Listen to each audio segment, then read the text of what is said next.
It is perhaps the biggest fear of airline travelers in this pandemic, getting onto an airplane and finding a full flight with all the middle seats booked.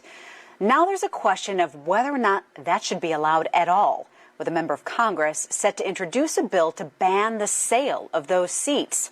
Our Joe St. George is in Washington with more.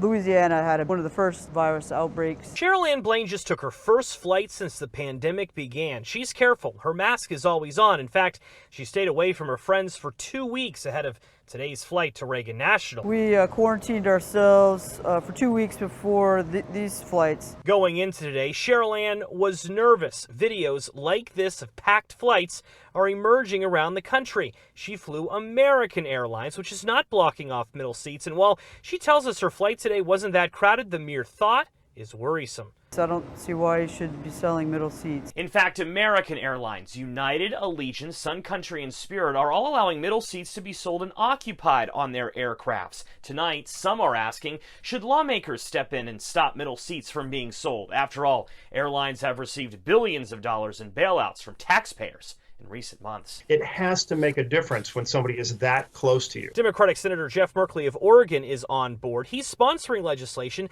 to ban the sale of middle seats until this pandemic is over, after recently taking this full flight. The senator taking to heart what Dr. Anthony Fauci told a Senate panel recently about airlines selling those seats. I mean, obviously, that is something that is of concern. Fauci's concern may be backed by a recent study. MIT found the odds of getting COVID-19 on a full flight is around 1 in 4,300. However, when middle seats are empty, the odds improve to 1 in 7,700. Delta and Southwest, they're blocking the sale of middle seats on their aircrafts, but that's only guaranteed through the end of September. And the CEO of Delta recently said he would be against any bans from Congress. I'm not an advocate for adding regulation at this point. So for now, remember to check airline policy before you fly, and maybe you'll get lucky and find an empty airport like Cheryl Ann. It's like deserted.